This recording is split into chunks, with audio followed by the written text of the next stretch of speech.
Part 1, The Warning Ignored. Heading: The Unlocked Door. Adam Silver never thought his life would change dramatically because he forgot to lock a door. As he pulled his sleek hover bike into the driveway of his friend Thorin's expansive villa on the outskirts of New Albion Colony, the setting binary suns cast long purple shadows across the manicured lawn. The air was thick with the sweet scent of alien flowers, their bioluminescent petals beginning to glow in the approaching darkness. "Damn, you actually made it," Thorin's deep voice boomed as he stepped out onto the porch. The Saren's azure skin seemed to shimmer in the fading light, his silver markings catching the last rays of the setting suns. "I was starting to think you'd gotten lost in the outer ring again," Adam grinned, running a hand through his dark hair. "That was one time, and the NAV system was glitching," he said, grabbing his tool bag from the bike's storage compartment. "Besides, I wouldn't miss this. How many humans get to work on authentic Saran quantum drives?" "Well, you're the only human engineer I trust not to blow up my house," Thorin chuckled, leading Adam inside. Heading: The Workshop. The interior was climate-controlled to the cooler temperatures Saran preferred, making Adam grateful he'd worn his thermal-regulated jacket. They spent hours in Thorin's workshop, bent over the complicated machinery. Adam lost track of time, absorbed in the intricate quantum mechanics. It wasn't until his vision started blurring that he realized how late it had gotten. "You look dead on your feet," Thorin observed. "Stay the night. Guest room's yours." His expression grew serious. "But Adam, listen carefully. Lock your door. My sister Marana's visiting, and she's in heat." Adam raised an eyebrow. "In heat?" "Saran females go through intense mating cycles. She's not herself right now. Just trust me on this. Lock your door." Too exhausted to process the warning properly, Adam merely nodded. Heading: The Forgotten Lock. The guest room was luxurious, with a massive bed that seemed to call his name. He stripped down to his boxers, collapsed onto the silken sheets, and was asleep before his head hit the pillow. He completely forgot about the door. Hours later, in the depths of night, that unlocked door silently swung open. A figure stepped into the moonlight streaming through the window, tall, graceful, with glowing blue skin and flowing dark blue hair that seemed to float in an invisible breeze. Marana's lemon-yellow eyes fixed on Adam's sleeping form, her pupils dilating with primal hunger. She moved like liquid mercury, sliding onto the bed beside him. The heat radiating from her body drew him from sleep, his dark eyes fluttering open to find himself staring into those alien yellow orbs. His breath caught in his throat. Heading: The Heat Cycle. "I could smell you from down the hall," she whispered, her voice like honey laced with something dangerous. So warm, so vital. Adam's mind raced to catch up with what was happening, but his body was already responding to her proximity, to the intoxicating scent she was giving off. "Your brother warned me." She traced a finger down his chest, leaving a trail of tingling sensation in its wake. "And yet, you left your door open. I think you wanted this as much as I do." Before Adam could formulate a response, she pressed her lips to his, and rational thought became impossible. Her kiss tasted like stardust and summer lightning, and when she pulled back, he found himself chasing her lips. "Last chance to stop this," she breathed against his mouth. Instead of answering, Adam tangled his fingers in her floating hair and pulled her back down to him. The last coherent thought he had was that some mistakes were worth making. Heading: The Morning After.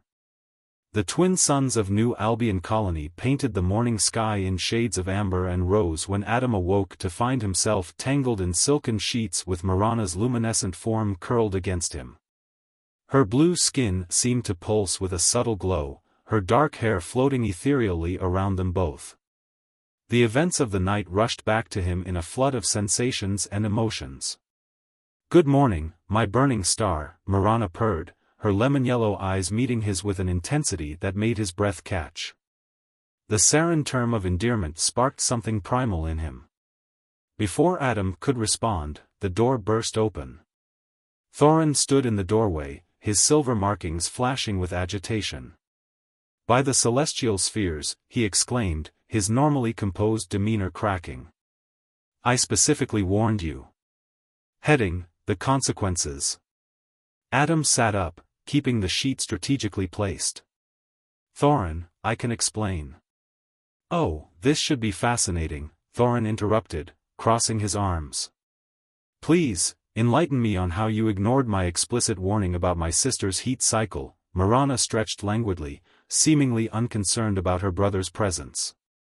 "Oh, dear brother, you're being rather dramatic. I'm a grown woman, and Adam is." She cast him a smoldering glance that made his skin tingle, quite capable of handling the situation. "Handling the," Thorin sputtered. "Do you have any idea what you've done? The implications? The potential consequences?" Adam's engineering mind kicked into gear, finally processing the gravity of the situation. "Consequences?" he asked, looking between the siblings. Heading: The bond. Thorian began pacing, his agitation manifesting in small pulses of bioluminescence across his skin. Saran heat cycles aren't just about physical attraction.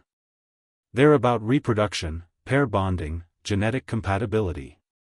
Our species doesn't take intimate relations lightly, especially during a heat cycle.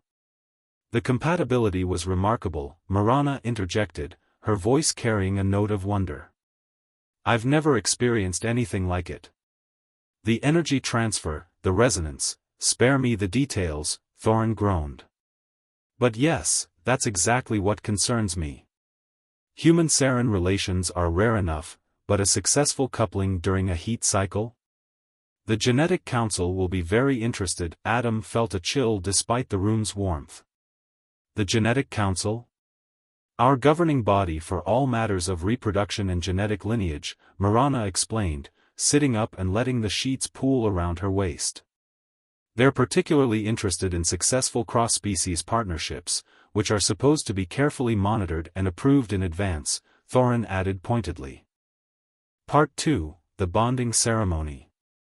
Heading: The Markings. The preparation for a Saran bonding ceremony turned out to be far more complex than Adam had imagined.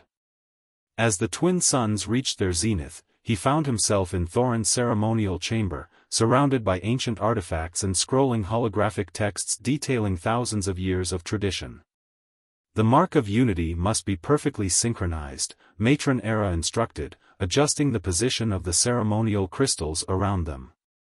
"Your biorhythms need to align precisely with the celestial resonance." Adam stood shirtless in the center of an intricate pattern of light, watching as iridescent markings similar to Saran bioluminescence were carefully applied to his skin by the ceremony artists.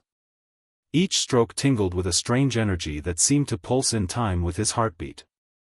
"Remarkable," researcher Darius muttered, monitoring his readings. "The human cellular structure is actually adapting to accept the ceremonial markings. This level of compatibility is unprecedented." Heading: The Connection. Through their strengthening bond, Adam could feel Marana's amused satisfaction from the adjacent chamber, where she underwent her own preparation. Her emotions were a constant warmth in his mind, growing more intense with each passing hour of her heat cycle. "Focus, please," Matron Era chided, noting his distraction.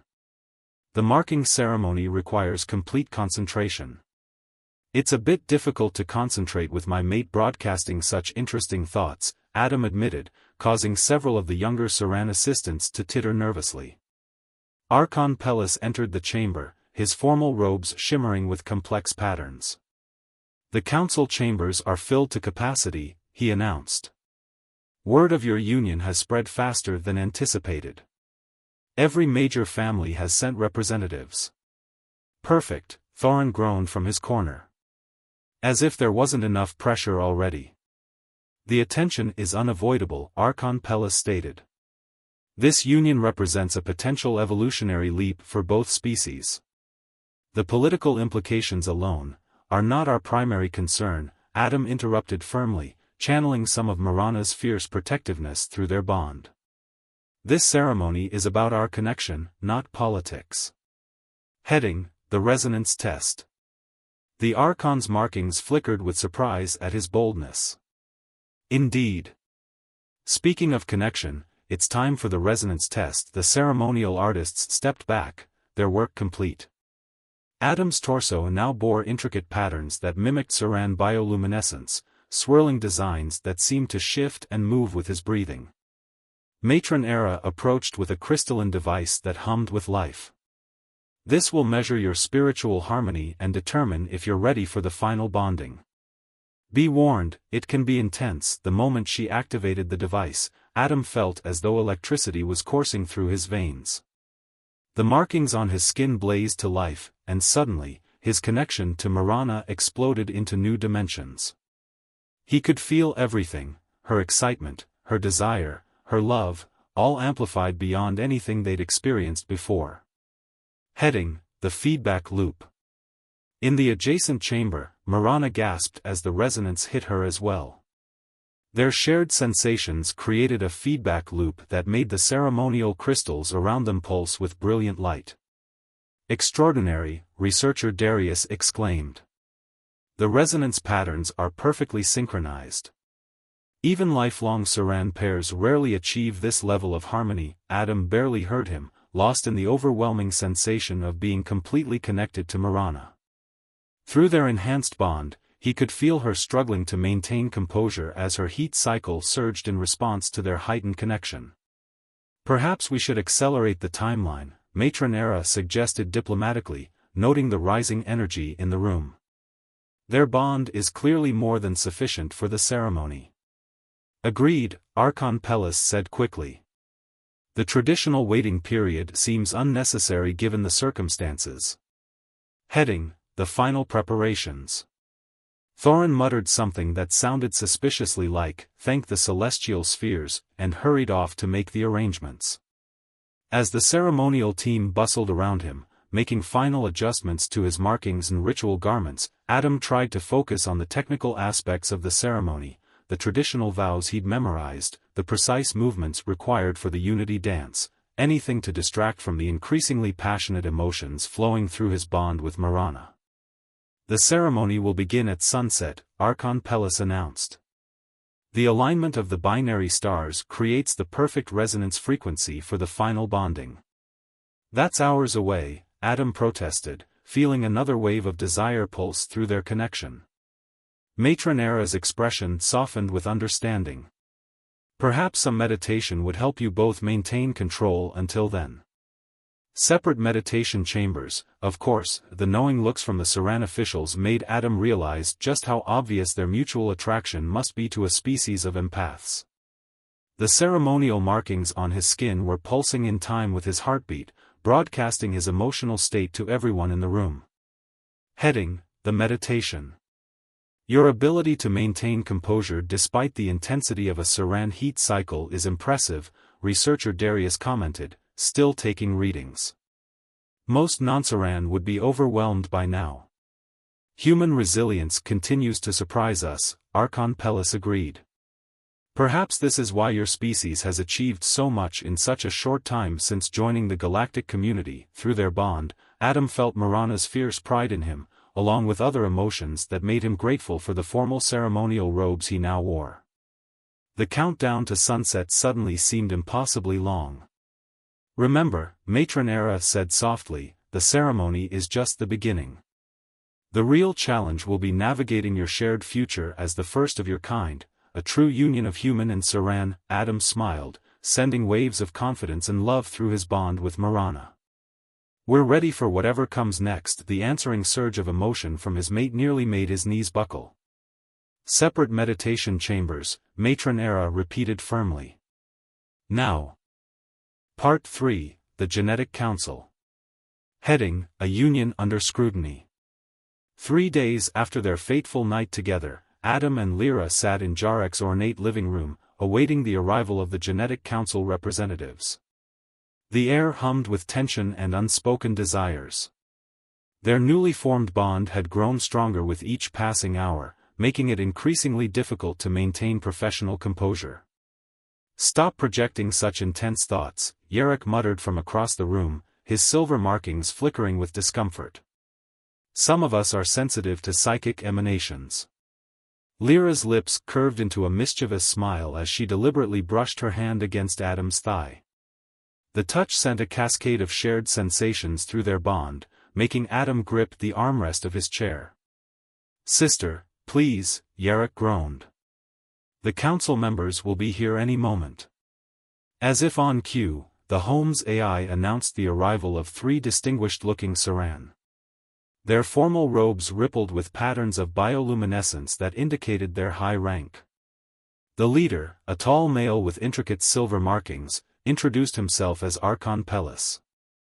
"Fascinating," he said, his lemon-yellow eyes studying Adam and Lyra intently. "The bond resonance between you is remarkably strong for such a new pairing, especially considering the unconventional circumstances." Adam felt Lyra's irritation flare through their connection. "There's nothing unconventional about choosing a mate during a heat cycle," she stated firmly. "It's our most ancient law for Saran pairings." "Yes," the female council member interjected. Her name was Matronera, and her tone carried centuries of authority. "But a human? The implications are unprecedented." The third council member, a younger male named Researcher Darius, pulled out a complex scanning device.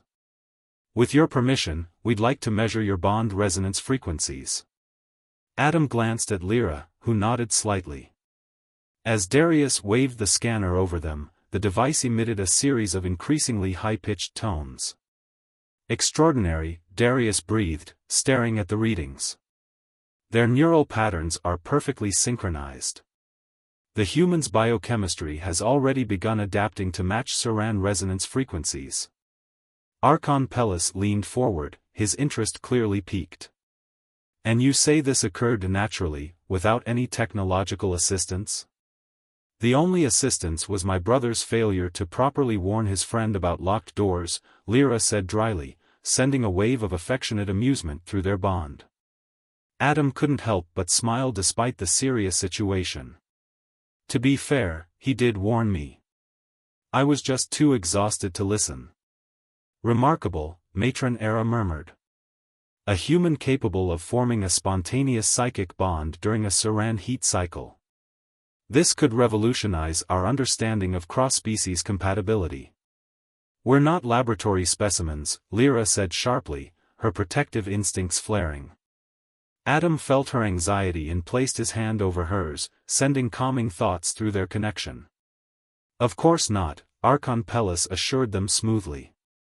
"But you must understand our interest. Human-Saran relations have been limited primarily to trade and diplomatic functions. A viable reproductive pairing could have far-reaching implications for both our species." Adam's head snapped up. "Reproductive? You didn't think a heat cycle was just for pleasure, did you?" Matronera asked, her tone almost amused. "The biochemical changes have already begun. Conception is all but guaranteed." The room fell silent as the implications sank in. Through their bond, Adam felt Lyra's mixture of joy, anxiety, and fierce determination. His own emotions mirrored hers, with an added layer of awe at the possibility of creating something entirely new. "This changes everything," Researcher Darius said excitedly. "A human-Saran hybrid would be the first of its kind. The genetic possibilities are—" "Not your primary concern," Yarrick interrupted firmly. "My sister and her chosen mate have rights under our ancient laws." Archon Pellis nodded slowly. "Indeed, they do. But those same laws require proper documentation and observation of such a significant pairing. There will need to be regular examinations, genetic counseling, cultural integration training." "And if we refuse?" Lyra challenged, her hand tightening on Adam's. "Then we cannot guarantee the safety or legal status of your offspring," Matronera stated bluntly. "Unregistered cross-species births are technically prohibited under colonial law." Adam felt a surge of protective instinct that surprised him with its intensity.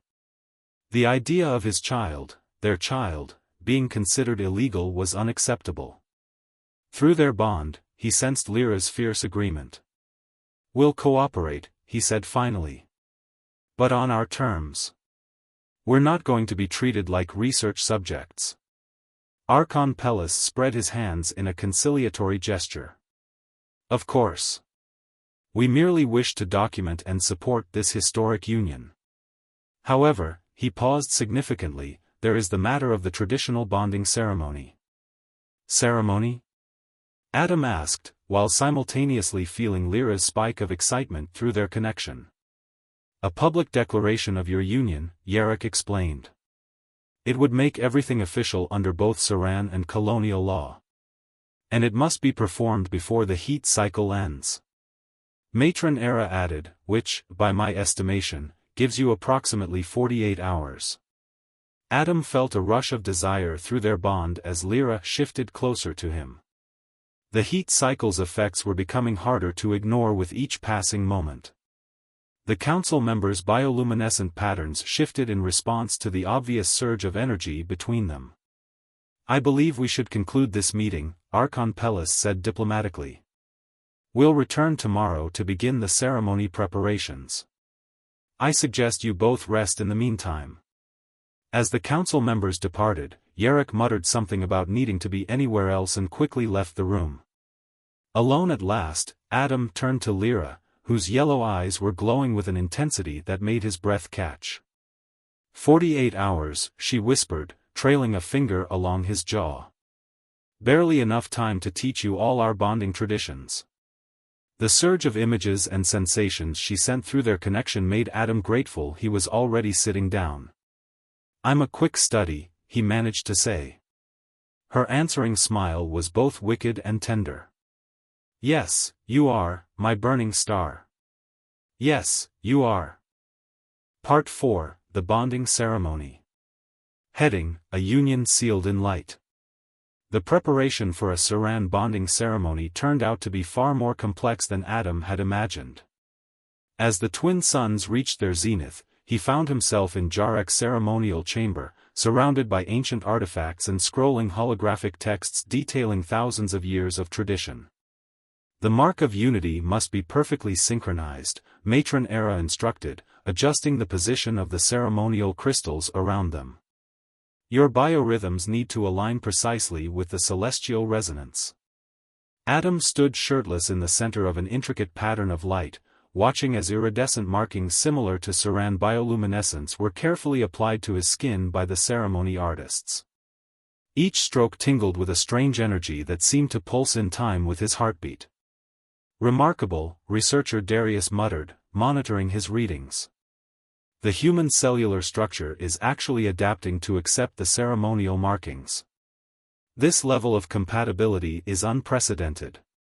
Through their strengthening bond, Adam could feel Lyra's amused satisfaction from the adjacent chamber, where she underwent her own preparation. Her emotions were a constant warmth in his mind, growing more intense with each passing hour of her heat cycle. Focus, please, Matron Era chided, noting his distraction. The marking ceremony requires complete concentration. It's a bit difficult to concentrate with my mate broadcasting such interesting thoughts, Adam admitted, causing several of the younger Saran assistants to titter nervously. Archon Pelles entered the chamber, his formal robes shimmering with complex patterns. The council chambers are filled to capacity, he announced. Word of your union has spread faster than anticipated. Every major family has sent representatives. Perfect, Yarrick groaned from his corner. As if there wasn't enough pressure already. The attention is unavoidable, Archon Pelles stated. This union represents a potential evolutionary leap for both species. The political implications alone are not our primary concern, Adam interrupted firmly, channeling some of Lyra's fierce protectiveness through their bond. This ceremony is about our connection, not politics. The Archon's markings flickered with surprise at his boldness. Indeed. Speaking of connection, it's time for the resonance test. The ceremonial artists stepped back, their work complete. Adam's torso now bore intricate patterns that mimicked Saran bioluminescence, swirling designs that seemed to shift and move with his breathing. Matron Era approached with a crystalline device that hummed with life. This will measure your spiritual harmony and determine if you're ready for the final bonding. Be warned, it can be intense. The moment she activated the device, Adam felt as though electricity was coursing through his veins. The markings.